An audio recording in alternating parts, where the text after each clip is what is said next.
Hello, everybody, and welcome. I'm Rex Sikes, and welcome to Create Your Best Life with Rex. This is our second episode. If you watched last week, we're going to continue on some of these important topics and concepts that we introduced last week, and we're going to continue to do that this week. I just want you to know a little program note that this is a work in progress, meaning that there's been some um, technical issues that we've been wrestling with that will be resolved along the way. So I want to thank you for your patience. I want to thank you for being here. And I encourage you to like, share, and comment. And if you have questions, do so in the chat. I am blessed and I'm very grateful to have an incredible co host.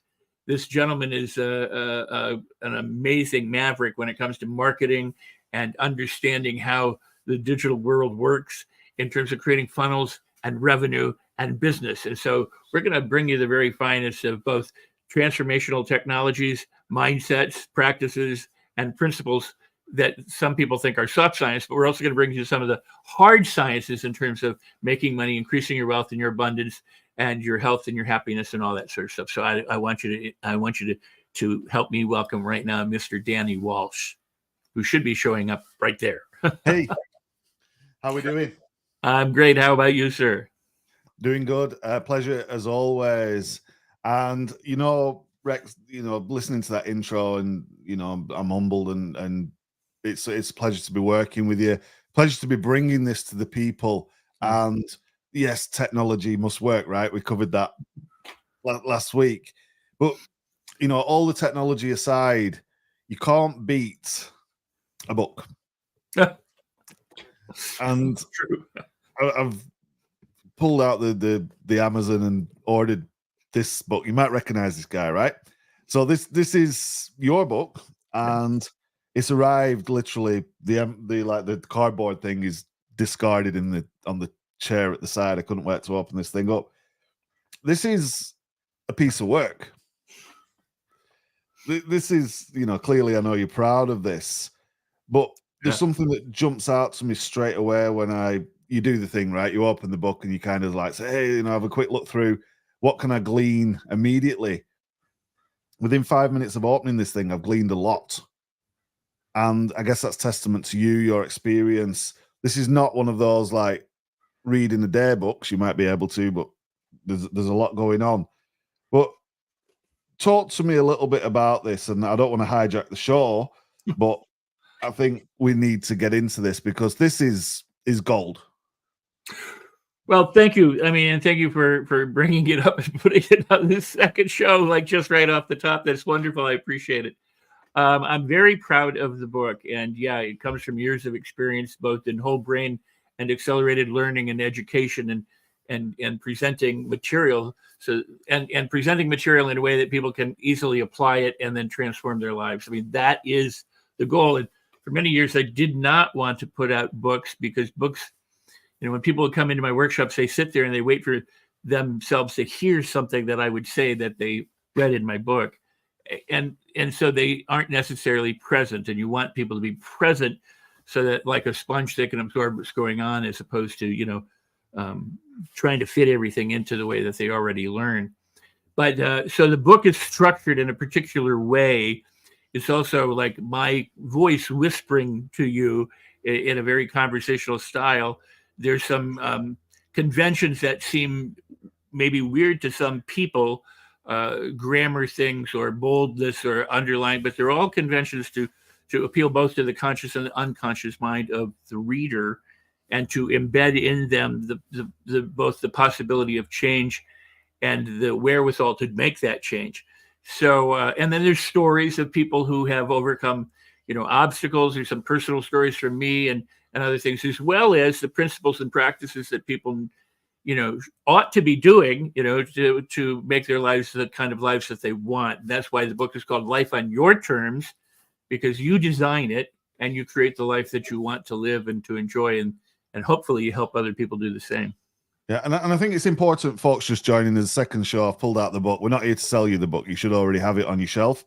I want to talk a little bit about what you just mentioned in terms of how the information structured, Rex, right? Because lots of people right now are trying to build an information business, a digital business. They've got a message to convey to the world.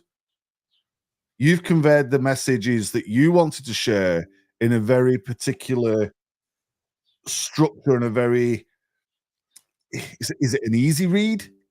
Is it something that people can absorb in small sections, bite-sized chunks, rather than paragraph? You read the full chapter to get the point. I've got about 4 or 5 game changers in 2 pages because of the way you've structured it. And I think structure is such an important thing that people overlook when they want to change the world. They want to build a business. They want to increase wealth. They want to change the way of thinking, right? So maybe that's a good place to start today, thinking about how we should be structuring information so people can actually understand it. Is that like a plan? Fair enough. I mean, there's a lot of thought that went into the design and the layout of this book, from every word and every sentence. I mean, I'm very serious about that. I've been doing seminars and workshops since the late 70s, and so that's over 4 decades. And I taught acting, one time in workshops in Los Angeles, and I teach presentation skills and speakers how to be speakers and presenters how to present, and people how to change their lives, in whatever area that they'd like to work in. And my workshops were always very finely tuned, highly designed. They seemed loose and they seem, easygoing and fun and everything else.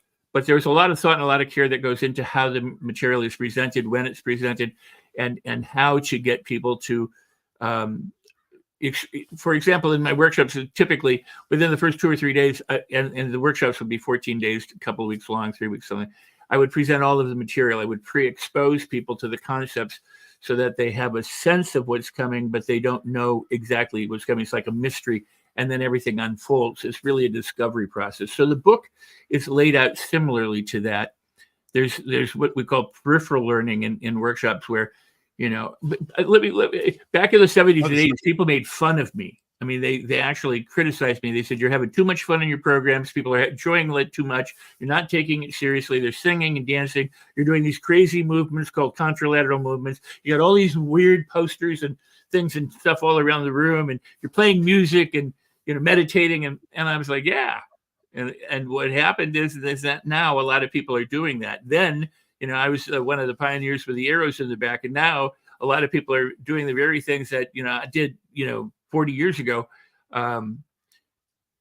because you want people to have a good time. You want people to have the quality of life and to be able to do it in a safe environment where they're challenged, but they're also safe.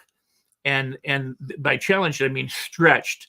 I actually hate the word challenge, because so many people use that word as a substitute for problems, difficulty, and things that suck. What challenge I face is this. It's an opportunity that you have, but you don't understand it. So the book is laid out kind of similarly to it.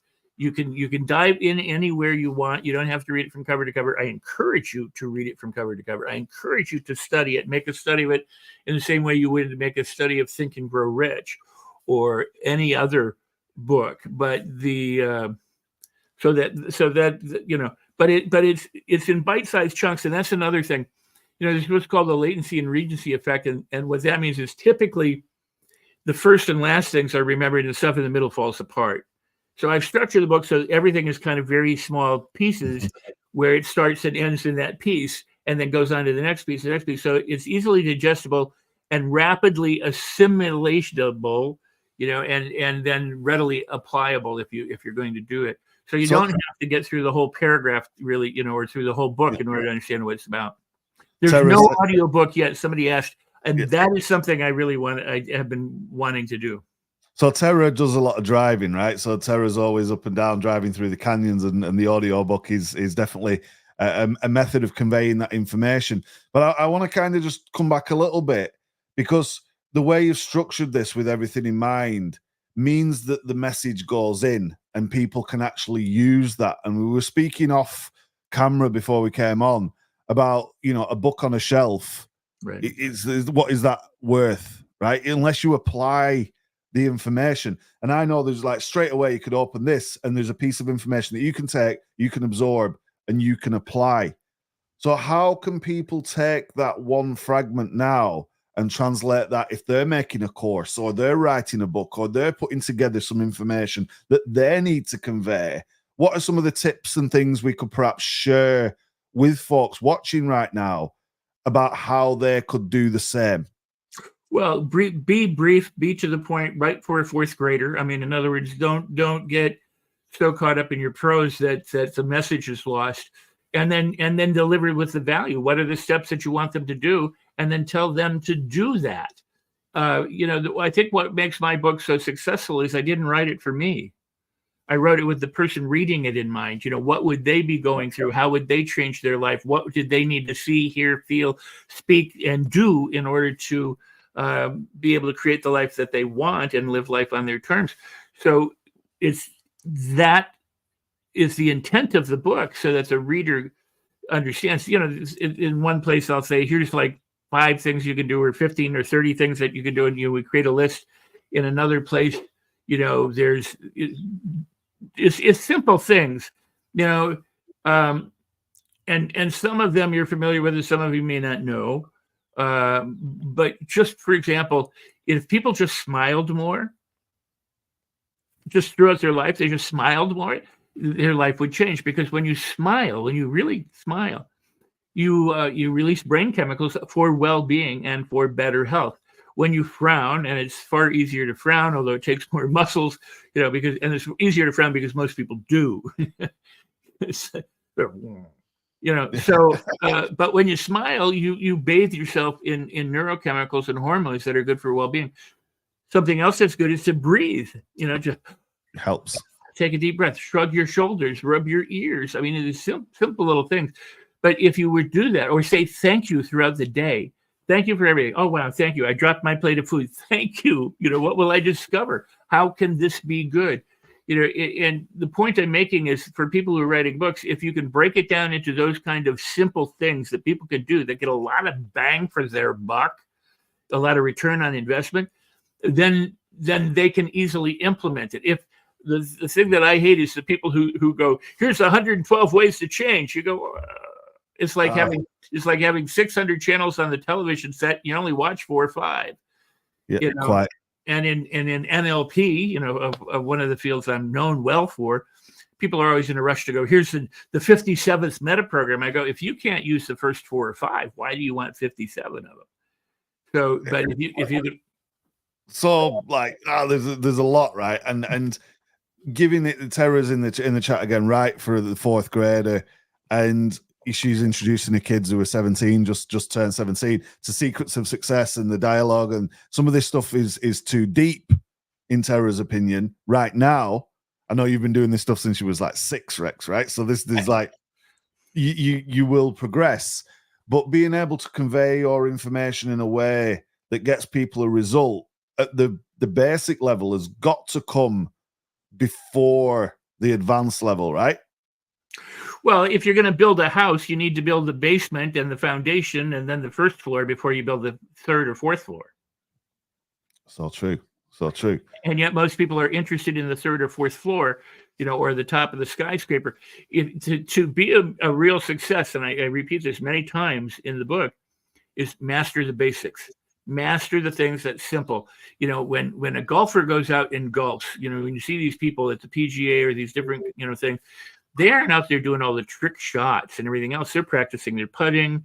If you watch football players, soccer players, they're kicking the ball, they're throwing the ball. The baseball players are throwing it back and forth. They're practicing the basics. They're rehearsing the basics, because it's through the basics that everything else becomes possible. And so it's people who want to be advanced too soon miss the point. In the early days, centuries ago, there were apprenticeships where if somebody wanted to be, for example, a carpenter or a bricklayer or a plumber in the early days, they went and they did an apprenticeship with a master at that, and they learned and they imbibed and they did it until they became what was known as a fellowcraft. In other words, after 6 or 7 years of being an apprentice, they would graduate to fellowcraft, and after being a fellowcraft for a certain time and demonstrating sufficiency and proficiency, they were graduated to a master mason, master bricklayer, master electrician, master, carpenter, whatever it might be. Everybody's kind of gone crazy with the, oh, I need a hack. I got a microwave. My food is done in an instant, but really the meals we enjoy most are those that are well prepared, not the ones that you get in a frozen dinner that you stick in the microwave. There's a lot, obviously there's a lot in that. And I know people are taking things away. And sometimes it does come back to fundamentals, right? And we talked about the foundation. People have got this habit of wanting to run ahead at 1,000,000 miles an hour. But we mentioned at the beginning, hey, technology must work, but you can't beat a book. It's like there's messages in things that you may overlook, and it might be those messages that are actually the most important.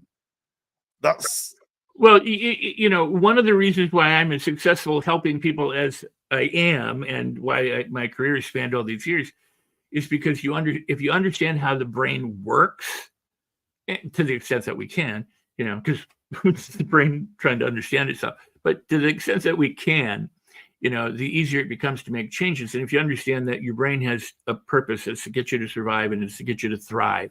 It wants you to avoid danger that would take you off the planet, in one way or the other, and have you have a wonderful life so that you can thrive and reproduce and further the species. And from birth to the transition time, you have every opportunity to engage in making your life wonderful and thriving. And yet most people just barely survive. My message is, hey, you can thrive. But how do you thrive? Well, you do it the same way the animals do it. They have a problem, they deal with the problem, and then they forget about it. They go on. My dogs come and they greet me every day as if I'm the best thing on the planet because they're excited to see me in that moment. If you lived with that kind of passion and that kind of freedom and that kind of ability to flow from one state to the other without bringing baggage along or contaminating it, you would be far better. Psychology is a wonderful field. At the same time, it's done a lot to damage us in the sense of making us victims to our own self. We have silly concepts like sabotaging yourself. You don't sabotage yourself if you understand how the brain works. What you do is your brain has learned a habit. Like the brain doesn't care, for example, if you smoke. I mean, think about that for a second. If you took the time and the effort to develop smoking, you didn't pick up a cigarette once and go, I'm a smoker. You smoked and you did it repeatedly until any habit, really, biting nails, anything, or learning good habits. It was repeated enough times consistently and correctly until it became a habit, until the neural pathways were laid down in the brain. And what is a habit? It's something that's reliable and automatic. You don't have to think about it in order to do it. So we have automatic habits. Or some people think of them as triggers. So if you're driving down the road and somebody offers you a hand signal and you don't like that, you may immediately feel different, get angry, swear, curse, or give them that same hand signal back. That's automatic. It works reliably until you change it, until you go, maybe you have to reframe it, or you have to think about it differently, or you have to disengage, you have to do something. Oh, maybe they're in a hurry, and but you do that enough times until it becomes a different habit. Then somebody gives you a thing, you're like, whatever. You're free from it.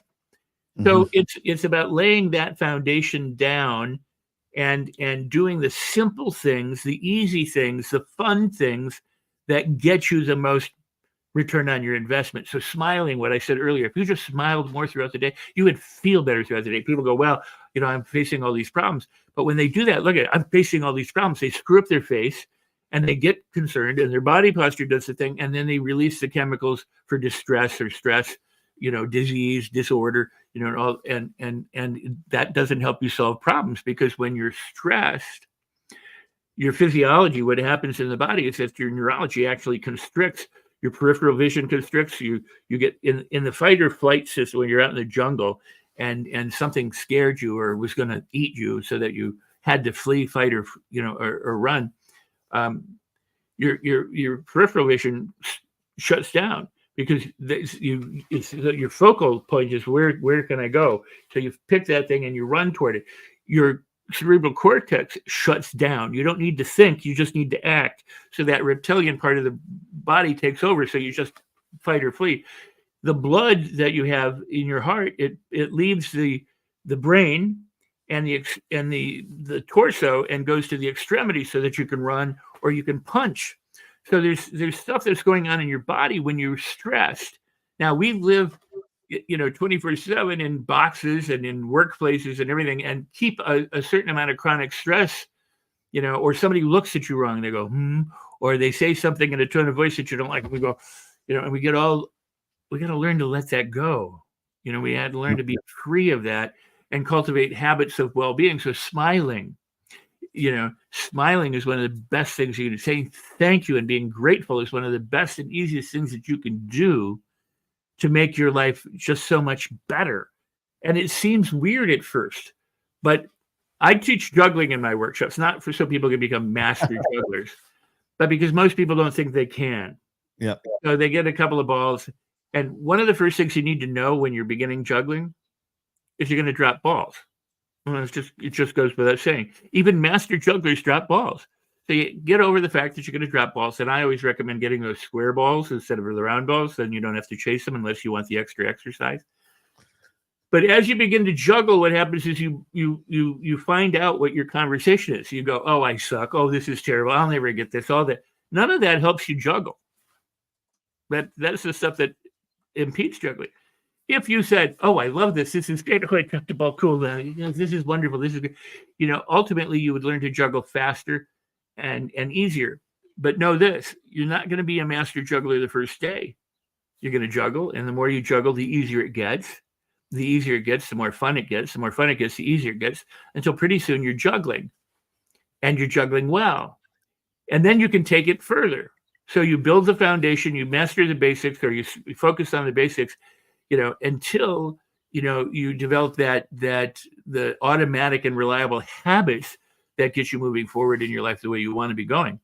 And for most people, a lot of it is undoing and unlearning. It's just unlearning things, undoing the things that have, hold you back and stuff like that. And then working with yourself is cooperation. You and I work together. We want to work together in harmony and unity, and we want to have a shared vision and a mission.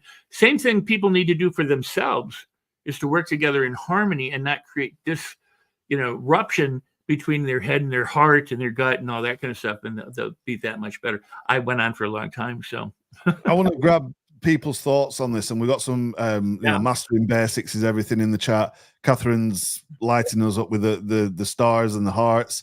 Tara said a very good explanation. Well said, Uncle Rex, from another user. The name's not showing up in the chat. If you're new to StreamYard, you can actually give StreamYard your permission for us to see your name. And you can go to streamyard.com/Facebook, and that means you'll show up in the chat. There's a thing at the bottom of the screen shows you how to do that.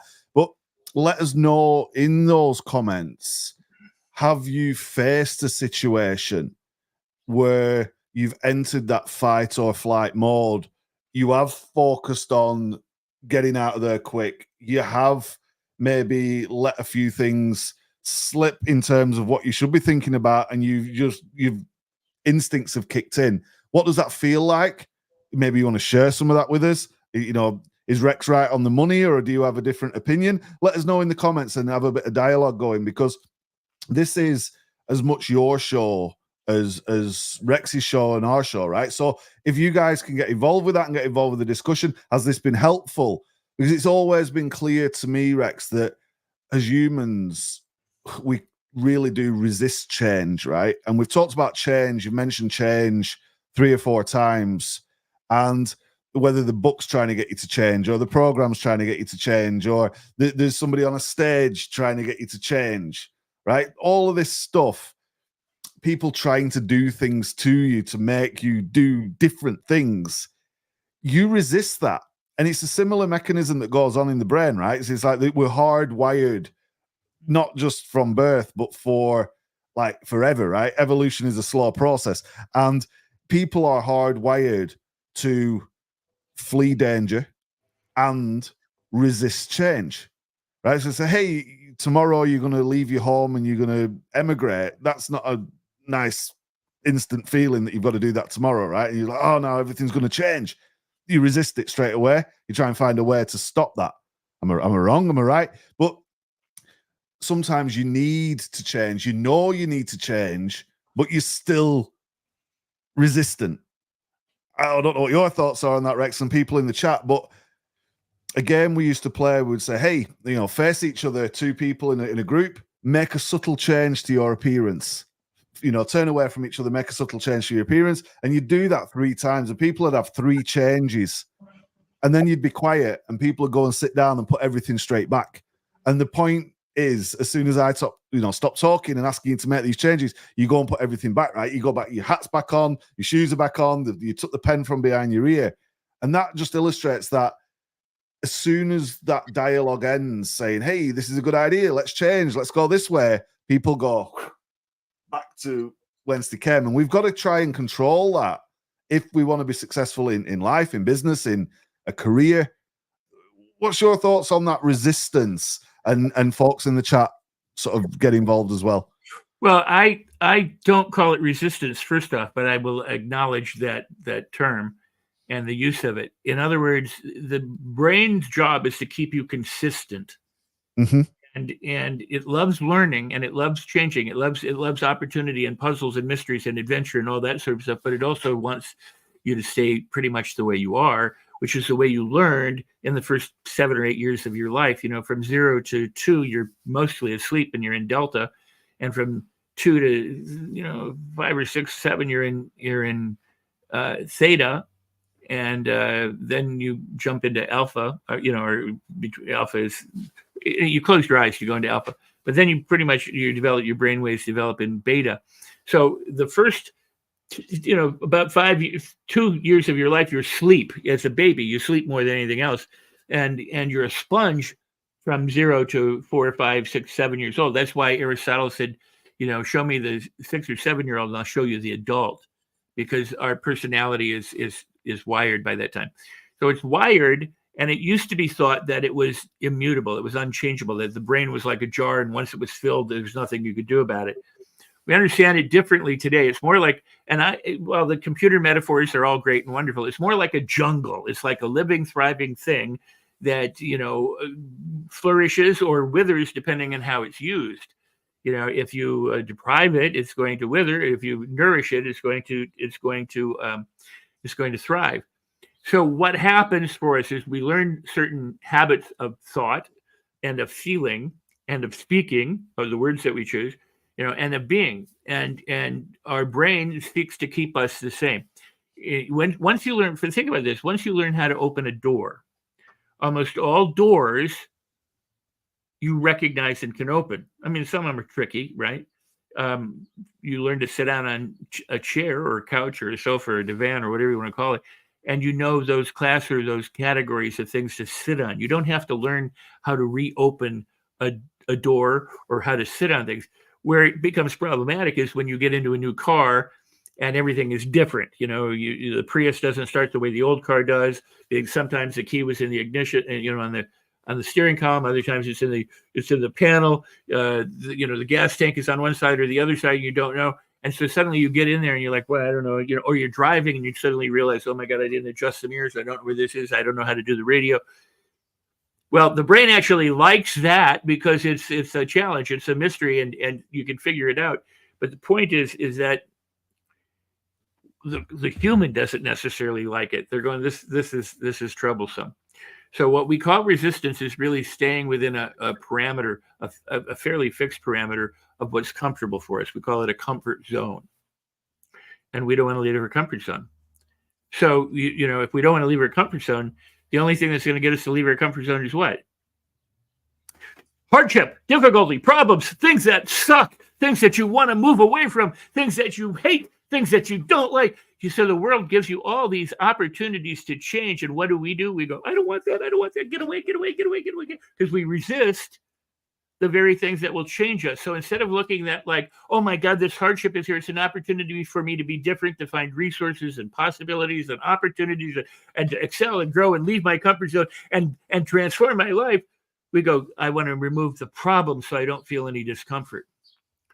That's one of the habits that we want to change and transform from going, I need to escape difficulty, into whatever happens, I can navigate and I'm good with it. And it's great and it contributes to me. And I may not know how yet, but I always land on my feet. Things always happen, in a way that allows me to be happier and more successful, and to let go of the baggage from the past. If you think about it, people, if you wore every piece of clothing you've ever put on in your life today, you wouldn't be able to move. Now let that sink in for a second. Yet people do that with their experiences. They carry the bad ones around, and they surround themselves in all this crap until they almost can't move emotionally or mentally. And this is why attitude is the number one predictor for success in all areas of your life. If your attitude is, bring it on, I can handle this, I am good, I am in charge of my life, and circumstances won't get me down. It was like Napoleon Bonaparte said, circumstances, damn the circumstances, I dictate the circumstances. That's the kind of attitude you want to have, so that you don't get the wind kicked out of your sails, when things happen that you're not expecting. And things happen that way for me all the time. I recently I told people I made this really beautiful breakfast. I did all this incredible stuff. I thought this was fantastic. I got my coffee, everything. I go, girls, come on, we're gonna go eat, right? And I get it, and I go to put it down. I drop it face down on the floor. The whole breakfast is on the floor.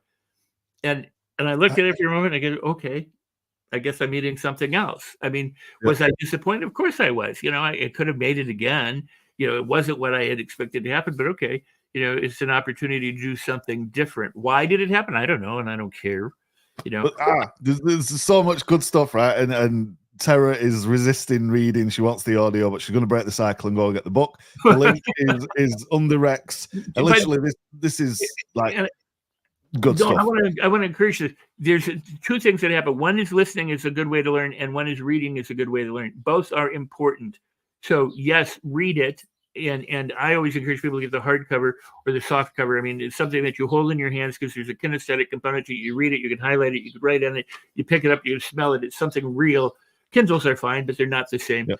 And then the audio program, sometimes if you have an audio program, we ever put out the audio book, read it while the audiobook is going, or put the audiobook on before you go to bed or while you're in the car. So both are very valuable.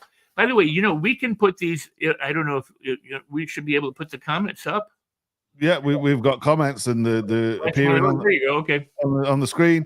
And Christy's here, Catherine's here. There's some amazing comments and some discussions starting to take shape.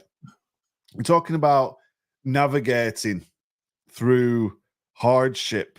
Yeah, is something that I want to pick up on from what you've just said, because let us know in the comments and let us know in the chat, like, how long ago was it since the last time you faced some kind of thing that was just and then you got over it and you dealt with it in a way and you thought, did you think that wasn't so bad? Or did you think, like Rex said, that I always seem to come out of these things in a certain way? Because there is a big mindset thing about that, right? And some people forever dwell on the dwelling of the dwelling of the dwelling, and then you talk to them and they're like, this is just draining my energy trying to listen to some of these folks, right? So you've got to change your circles as much as change your habits in some respects, and often, and I know Rex, it was like triggered a thought, right? So what's the thoughts on that? Because people are commenting right now, but where does that navigation take us and the people that surround us on that journey and how they influence it? Let me tell you a little bit of a story. I was doing a master practitioner. I had done practitioner, a master practitioner. I was doing trainer, and I had finished that block. It was about 6 weeks, and he was a tiny man, but he was a Catholic priest from Ireland, was there the entire time. His name was Father Terry, and this was in the 90s, And so I had finished the program, said, well, everybody, thank you, And not everybody stayed for all the training. Some came to practitioner, some came to practitioner master track, some did all three, that kind of thing. Anyway, so he left and went his way. I said bye, everybody, to those who were there at the last, and I left. And a couple of days later, I flew back to Los Angeles. And about a week later, I met with my manager and a friend of mine, and we went down to the Santa Monica 3rd Street Promenade to have a dinner on a Saturday night, as I recall. And I was being the curmudgeon. Every restaurant I nixed. Nope. We walked all the way through the promenade down to the other end, and the final restaurant at the other side was a deli. And I said, well, obviously our last choice. We went in there, it was like way too loud. I'm like, oh, God, whatever. So I said, look, I have to use the restroom, go on out, and I'll meet you out there. So they went out and walked across the street, and we're on the corner. I come out of the restaurant, I see them, and I start to walk to them when this hand clamps on my back, and I turn around, and it's Father Terry. I'm like, Father Terry, what are you doing here? He said, I've got family here, I'm visiting. And I'm like, well, that's fantastic. But here's the thing. When we got to the mall, it took us an hour and a half to park. We couldn't find a parking spot on 4th Street. It was all filled. We kept driving and going and everything else. I nixed every single restaurant, plus this is a particular date now. So how many decisions, how many things had to happen for me to run into this little Irish priest I'd spent 2 or 3 weeks ago, like 6 weeks with in another part of the country, and run into him on a corner in Santa Monica City against like 14 million people? How many things had to happen? I mean, it's infinitesimal. I have no way. I have no clue. All I know is that whatever decisions we made or didn't make led us to this meeting. Call it serendipity, call it coincidence, call it destiny, whatever you want to go. I don't care. Right?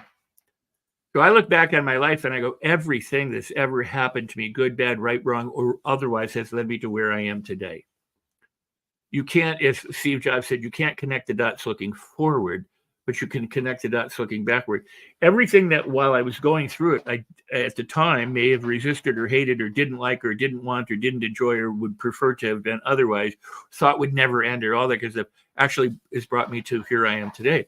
So what does that mean? It means that I learned that the very thing that I hated the most is partly responsible for who I am and what I'm doing and where I am and how I got here. And without that, I could be better, I could be worse, I could be any number of things, but I don't know, so it's like, I don't know, I don't care, I know. So I always tell people, if you consider something a problem, it is a problem. If you consider something a blessing, it's a blessing. So celebrate everything. It's dog shit or diamonds, you get to choose. And some people want to wallow in the dog shit, and they've been told to by their therapists or whatever, and I'm so sorry, or they say, I've been for 40 years, I've been a survivor of this, or I've been, some people say, I haven't slept in 40 years. Well, first off, that's impossible. Be like saying, I haven't peed in 40 years. No, I'm sorry, that's not true. May seem like it. They seem like it, but no. So, what we need to do is just kind of rewrite what's important to us. And one of the things that you can do is re-script your life and write it so that everything that's ever happened that you thought was a disaster has actually been good. The most disparaged person on the planet seems to be Pollyanna. Pollyanna? People talk about Pollyanna and Pollyanna glasses and the whole rosy, thing. Pollyanna was a young girl who found good in the not so good situations and encouraged others to do the same. And people say, oh, you're being a Pollyanna, or that's toxic positivity, or, you're optimism. You know what? What's the alternative to positive thinking? Horrible thinking, negative thinking, defeatist thinking. So attitude is truly everything. And that's why, it's so important, because if your attitude sucks, the results you get suck. If your attitude is great, you have a better chance of getting great results than you do if your attitude sucks. So we've got a bunch of folks who I know, so I work with some of these folks, and these folks have got different businesses that are impacting the lives of people, right? Yeah. And a big mission as an entrepreneur, as a business owner, even as a parent, as you continually trying to guide people on a journey. And a wise man once said that you're a leader, you're not a savior. We can park that and come back to that in a short while. But as you're guiding people along and you think, well, look, I've heard this 25 times and it's the continual same repetition of doom and gloom, or, I've not slept for 40 years, whatever it is. How could you, through your work, through your methods, through your teaching, through your writing, through your programs, gradually increment the guidance that you're giving people so they can break free? As you say, let's re-script our lives. To the folks in the chat, this might be like, I get it. I'm all in. But for somebody who's been on the other side of that, who are thinking negative thoughts, what can we all do collectively as business owners, as mentors, as guides? Do we write the book? How do we get the people to read it and digest it? Or is that not the point? Well, yeah, I mean, what a great question, and there's so many facets to it, like a diamond, So it's quite brilliant, actually, when you think about it, and I appreciate that. There's a few things that I hope to be able to pull out from the question. One is you have to understand what you control and what you don't control, and regardless of religious belief or philosophy. In other words, Jesus said, say, if your faith is strong enough, you can say to the mountain, be thou removed, and it will be removed. Now, did he mean a real mountain? No, he's not here to ask. Or was it an allegory? Was it an example of, like making a mountain out of your problems or a molehill kind of thing? But the point is this. So let's pretend that you want to try and walk through a wall. So you run headlong into the wall and you're smacked into the wall. Now you can keep doing that all of your life, trying to get through the wall. Or at some point you can go, maybe I'm not meant to go through walls. Maybe I'm meant to go around them or above them or put a door in them or something, but I'm not meant to go through them.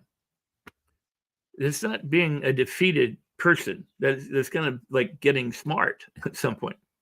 So if your thinking is that way, if every time you think a thought, it blocks you, it stops you, it hurts you, it harms you, at some point, if you gather the awareness and the wherewithal, you go, maybe I need to change what I'm thinking about. Maybe I should think better thoughts, or think in terms of possibility. It's kind of like when I say dog crap or diamonds, there's only two choices. It's dog crap or diamonds. It's either not so good or so good, or it's good. You have to choose, and that's where the wisdom comes in. Some people keep choosing horrible things, horrible feelings, horrible thoughts, horrible words, horrible actions, horrible companies, horrible whatever for themselves, and they just have to stop. Now, they might need somebody to help them do that, but I'm the kind of person who goes, look, I'm putting out this message. A lot of people can take it and they can use it. But if you hire me to be a coach, to work with you, there's a certain amount of an agreement that we're making, and that is you're asking me to coach you the best that I can. So I'm going to deliver the best that I can because you've asked that. We've got an agreement. We've got the contract. I'm not going to coach just everybody randomly on the streets because not anybody, they don't ask for it. Mm-hmm. If they don't ask for it, to give it to them is kind of like throwing your pearls before swine. It's not that they're wrong. It's that they're not asking for it. So they're not ready for it. So if you can say, hey, I've got this gift, and they go, oh, what is it? I said, well, I'd like to be able to help you with this. It's kind of like you'd have to say to somebody, if you had some food right here on your face and you didn't know it and you couldn't tell, would you want someone to point that out to you so you could remove it and look better?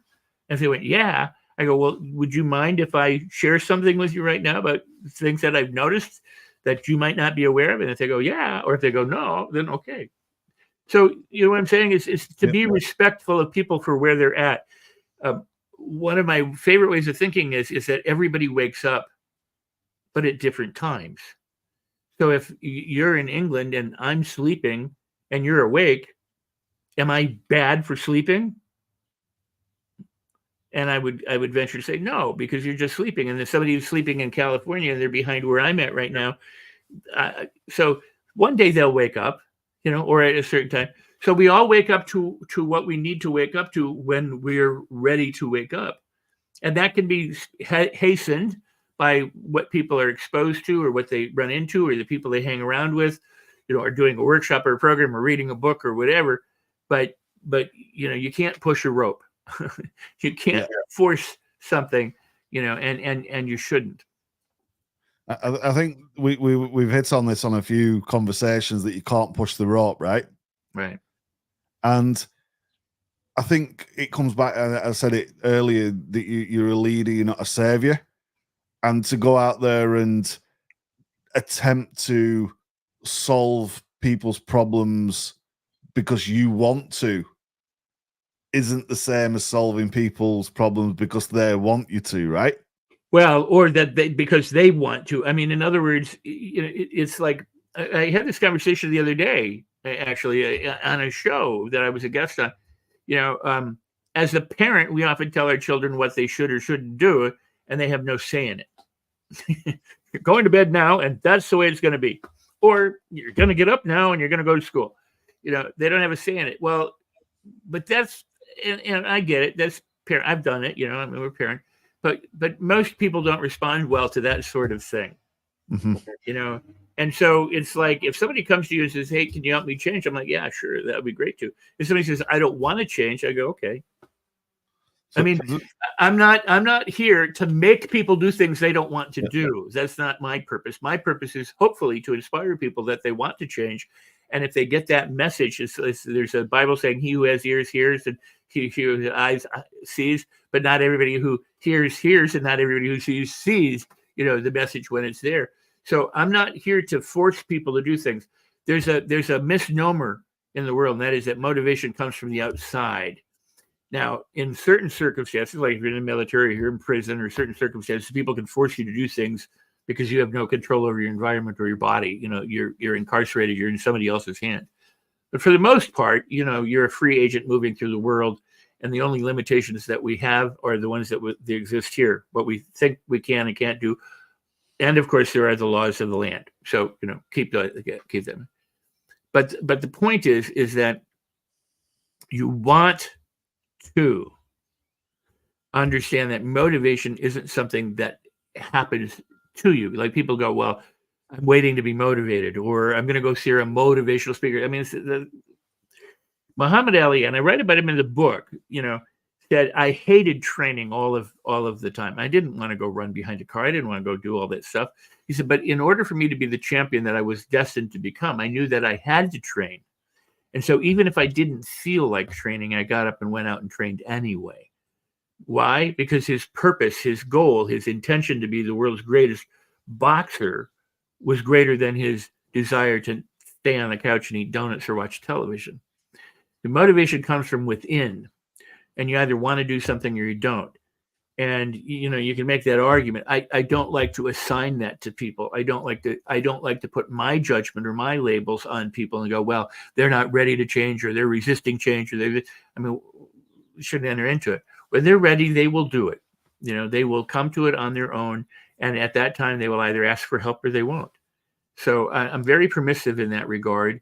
And yet, do I think everybody should? Absolutely. Do I think everybody should read a book, do a workshop, invest in themselves, get a good return on their investment because they do smartly? I've spent hundreds and hundreds and hundreds of thousands of dollars, and maybe even more in the dollars, hours and hours and hours and hours in my lifetime, developing myself and working on myself so that I could do the things that I do, but also to enjoy the life that I have.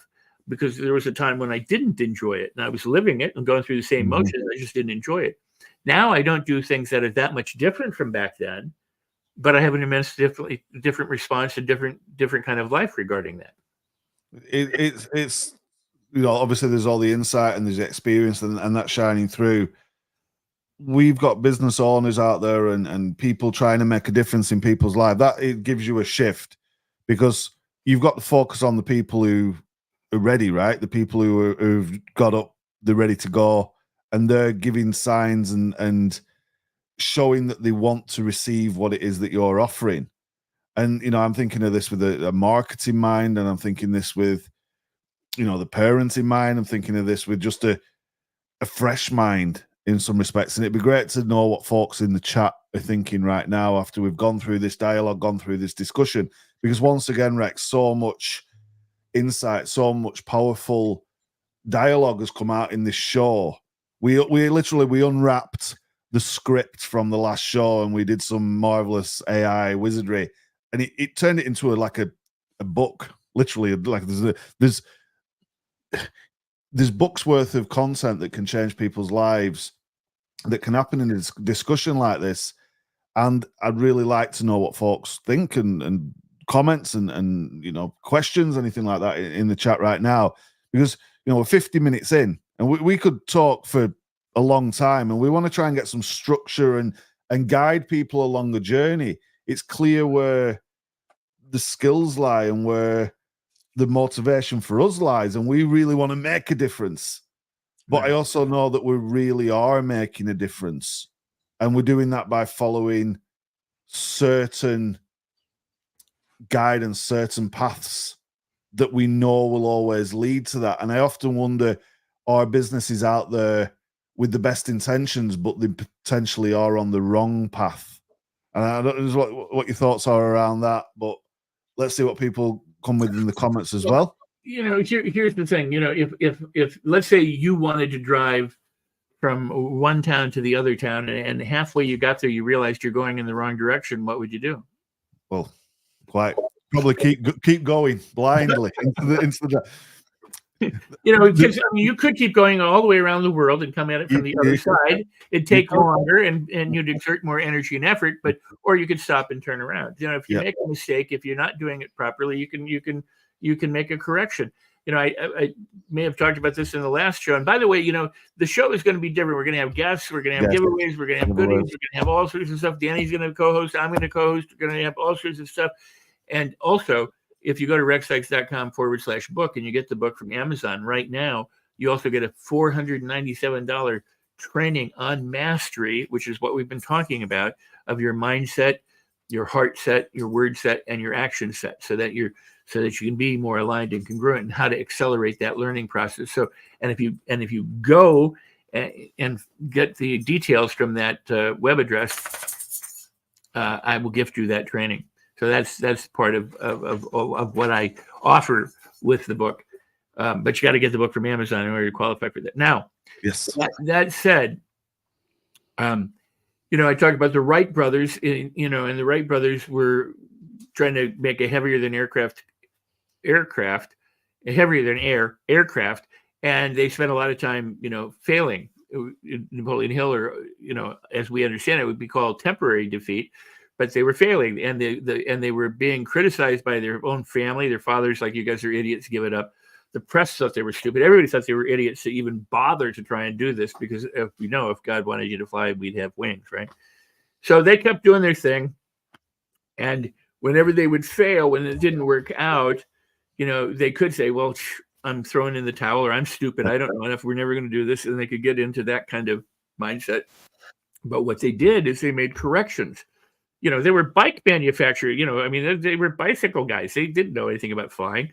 So all the while that they're doing their stuff, up until the day they flew on Kitty Hawk, they were experimenting. They didn't know what the answer was. They didn't know how to fly.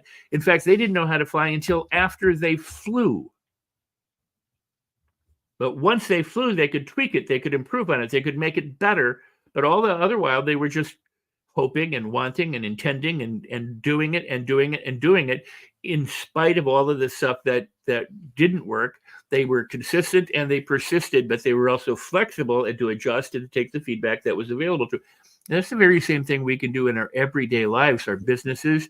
And the problem with most people is that they get entrenched, they get stuck, and they get busy, but they don't get productive. It's kind of like if you're in quicksand, the best way to sink is to start making lots of motion, and get sucked down. What you should do, if you know this, or if you're ever caught out, in the water, people sit there and try and tread water. Just float on your back. You're designed to float. Your body is buoyant, and the surface tension of the water will keep you afloat. So relax and breathe and float. It's let go. Don't struggle. Don't create all this extra frenetic energy that isn't contributing to it. Hone your energy, get calm, get relaxed, get peaceful. Then what happens is your neurology opens up to serve you, so you can find your inner or outer resources around you. You can begin to scan better to see possibilities and opportunities that otherwise you would be missing while you're doing all the stuff. And how do we do that in everyday life? We get angry, we get mad, we sulk, we do things, we get frustrated, we go in a car and we pound the steering wheels, we do, or go into the office and yell at the staff. That's an example of the very same thing that people would do in quicksand, or, that would cause them to sink. So smile more, breathe more, sigh, shake your body off. I have the Attitude Activator, by the way, which we haven't talked about, is an audio program that you put headphones on and listen to. And it's the basis of like, stop, drop, and roll. If you can remember that, the way this program works is it says you stop, take a deep breath and a pause, and then shift into the appropriate attitude that works for you in whatever area that you're using it for.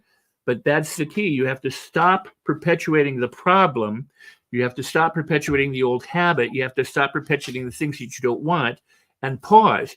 Your car, even in an automatic transmission, always goes into neutral when changing gears. So if you're going from drive to reverse, it first goes into neutral. If you go from drive to first or second, it goes through neutral. You need to take that pause. So if you're angry and yelling at something, the thing to do is stop when you realize it. That's what awareness is about.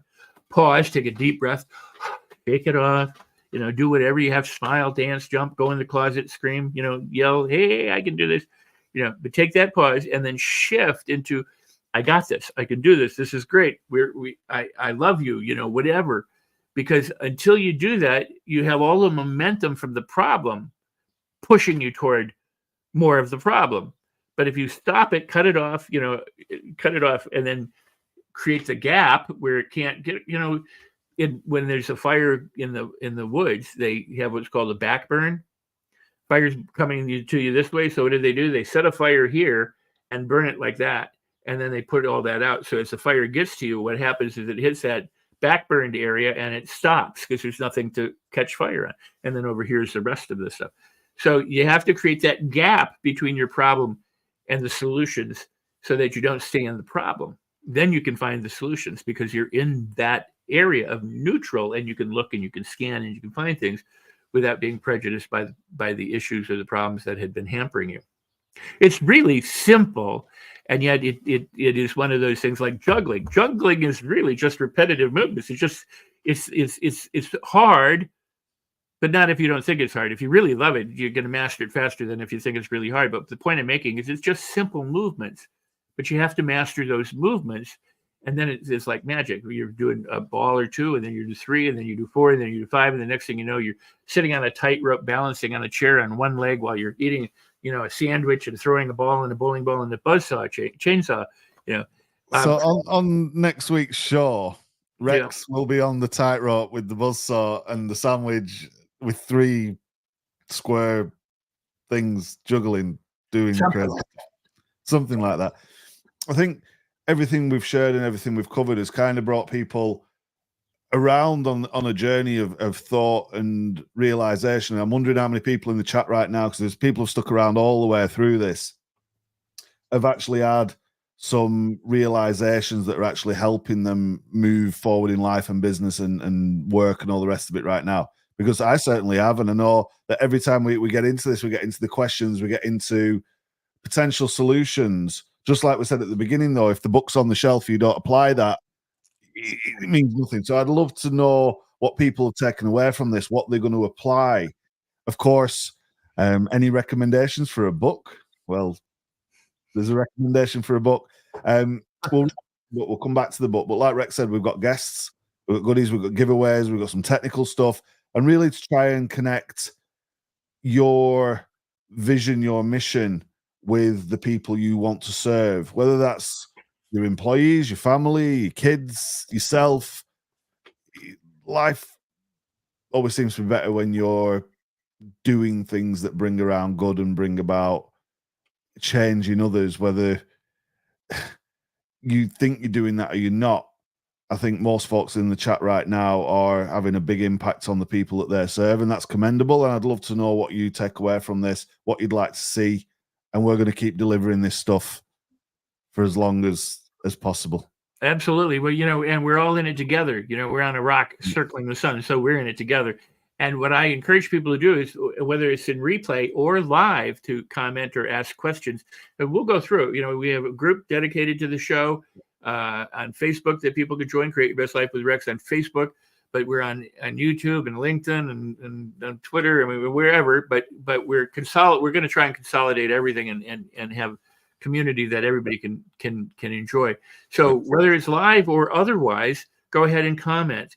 And as far as what Danny just said, it's really important. If you have a takeaway, make it a bumper sticker. Not I go on and on and on. But a bumper sticker is it's a little platitude that says like smile more, right? That's easy to do. Write down, smile more, breathe deep, have fun. Those kinds of things, if you write them down and you practice them in a day, and you can even pin them up around your house or put them on your flat screen TV up in the corner or something, or in the mirror in the bathroom or something, so you're always reminded. But write down your takeaway and no matter how small it is or how large it is, if it's a lot of words, condense it, get it down to 2 or 3 or 4 or 5 words or something, and put it in the chat. But also you can journal it. You can do this, because what it will do is it will keep you motivated. It will keep you inspired. It will keep your awareness on, I want to do this.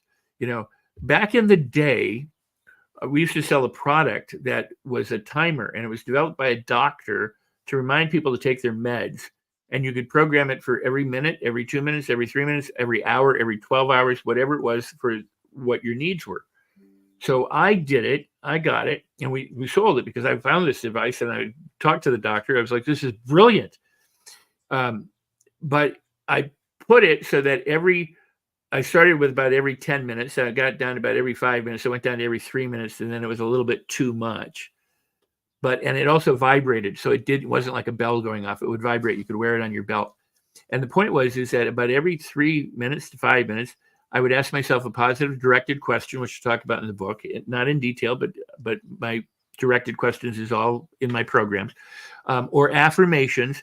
But it was a way to remind yourself, or to breathe, or to smile, or to say thank you. So if you find a way to set a timer or your phone or something that reminds you to do this, and the best way would be to decide to remember to do this, because then you're in control of it, not relying on something outside of yourself. But to consistently practice the little simple things you could do, because they will add immeasurably to the enjoyment in your life. So true, so powerful, and a pleasure to be part of this. And I think Tara said she's a master juggler, so take the long way home. We've covered the book. There's a lot of insight that's been shared in this. We are going to get these transcripts, and it would be great if everybody did join that group. We've got a page coming, and we're going to try and get all the replays on there, so everything's in one place. We'll gradually whittle this down so it's just on one channel. So you'll just have to do one place, which is pretty much going to be in the group. So we want to put this everywhere to start with, whether you're live on the replay, watching after we've recorded, watching during the recording. We appreciate you very, very much. And we are going to be moving forward with our guests, with our interviews, and doing as much as we can to give you some insight, some knowledge, some wisdom, and an opportunity to get involved. And who knows, some of you folks in the chat right now, you might be guests in the future. For now, Rex, we'll try and keep this to an hour. We're over time. A little over. Any closing remarks based on what we've discussed, where we're going, the direction, what you want to see? Yeah, most importantly, it's about the relationship that we have with you and with each other, and the community that we build, and the ability for all of us to help improve not only ourselves, but the people around us, so that we all live a more fulfilled and more fruitful and more enjoyable life. And we're here. So again, if you have questions, leave them in the, wherever you're chatting from. Leave comments, share, like. You can go to our YouTube channels and hit the bell, the notification bell, and you'll always be reminded of when the show or other things that we're doing are up. Google Danny, take a look at who he is and what he's done. Google me, if you want to know more about us. I mean, because then we don't have to talk a lot about who we are. You know it. And then visit rexsikes.com. There's programs and everything else in rexsikes.com book, and you'll get not only if you get the book, you get not only a book, but you get an online training that I know you will enjoy. So Danny, you're amazing. I love doing this with you. I'm so grateful. And I would only say to the people again, remember, if you think, I'll let you talk too, but go ahead. Let me, as we're getting ready to exit here. There's one more thing I wanted to show before we finish, and this is something that's coming very, very soon, that you're a part of, and some other famous faces as well. And this is amazing. Leadership Week. Rex, summarize that, because you're part of it and your face is on it. And I've got a diagram, a flyer. We can put that up in a second. But talk a little bit about this Leadership Week and what this is all about, and we'll put the image up to close. So very cool. So I and the Los Angeles Tribune, Mo Rock and the Los Angeles Tribune have been working together for about 4 years now or longer. And we're friends and colleagues in mission, and that is to see positivity and transformation happen for all. And the Tribune's mission is to have a newspaper, a media source that doesn't just focus on bad news, but is a leader in terms of inspiration and helping people live the kind of lives that they'd like to be able to live, both personally and professionally. To that end, we do a number of summits and online events. We've got a live event coming up in May. We've got an online event coming up at the beginning of May, I should say. The 1st through the 7th is a leadership summit. And we've got amazing guests that are going to be there who are going to show up. Now, my thing about leadership is, so there's some of the people who will be there. There's Ty Lopez, Joe Vitale, Sharon Lecter, Robert Cialdini, Brian Tracy, myself, Mo Rock, and many other people. We have good news about a major guest just today saying yes, they were going to be there, and there's others that you can't see now. But it's the 1st through the 7th. It's the LA Leadership Week.com to register. And the purpose of registering is it's for free, but you get gifts or giveaways when you register, and whatever the extra goodies are. So you want to register. LALeadershipWeek.com is right there. If you didn't catch it, go back and watch this at YouTube, my channel, or Danny's, or wherever you're watching it. Rewind it and get it, and go and register. And you'll be glad that you did. And but in terms of leadership, I always say this: a leader never says they're a leader. A leader leads by example, not by saying I'm a leader. So, there's plenty of people out there who want to be leaders and who tell you all the wrong stuff, and so you need to know the difference between an actual leader and a wannabe leader who may be very, very popular, but isn't truly a leader. I think we've got something that we can get into as we move forward. Definitely leadership's going to play a big part in this, and it all ties together. That'd be a great conversation for our next show because it's really important. And I have some very strong ideas about what constitutes leader and what constitutes, being a benefit to people. So if you're inclined to want to know that, come back the next time, because there's that plus other things, obviously. Yeah, it's going to be good. But for now, over time, what folks have enjoyed the show. We're super grateful everybody's joined us. Look out for Leadership Week. Look out for the next show back next week, same time, same place. Gradually reducing the channels that we're on, so everybody's in one place. Join the group. Check out all the socials that we've mentioned. Rex, a pleasure. RexSikes.com/book. Go and get the book right now. Claim the bonuses. From us, we're out of here. We'll be back next time. Celebrate everything. Let's go.